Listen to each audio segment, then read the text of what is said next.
کیوں مارا؟ امام مالک رضی اللہ تعالیٰ جن کو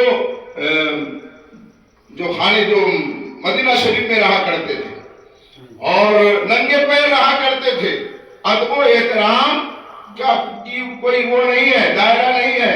کتنا دائرہ؟ وہ جتنا یہاں ہوگا اتنی ادب ہوگا.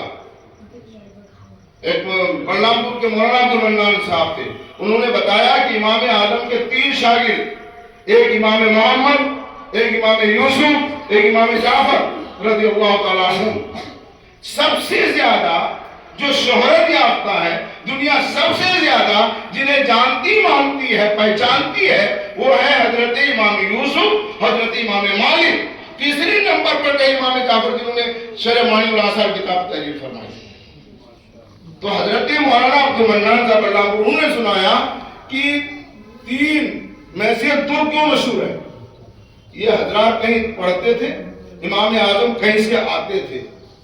تو جب امام اعظم آتے نظر سامنے نظر ہوتے تھے، اب دل چاہتے تھے تو امام جعفر کھڑے ہوتے تھے. اور یہ دونوں حضرات اس وقت کھڑے ہو جاتے جب یہ اندازہ ہوتا تھا گھر سے اب چلے ہوں گے، گھر سے اب چل پڑے ہوں گے، گھر سے چلے ہوں گے. اسی وقت کھڑے ہو جاتے تھے کہ جب حضرت چلے ہیں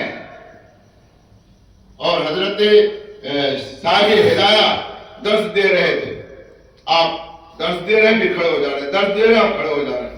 کیوں کھڑے ہو رہے ہیں؟ بعد میں پوچھا گیا، کہا میرے استاد گرامی کے شہزاد گرامی مجھے نظر پڑتے تھے، وہ کسی کام سے ادھر تو میں کھڑا ہو جاتا تھا، چلے جاتے تو اٹھ کے بیٹھ جاتا. امام مالک سے پوچھا، کہا کہ آپ کے ساتھ اتنی ظلم و زیادتی ہوئی ہے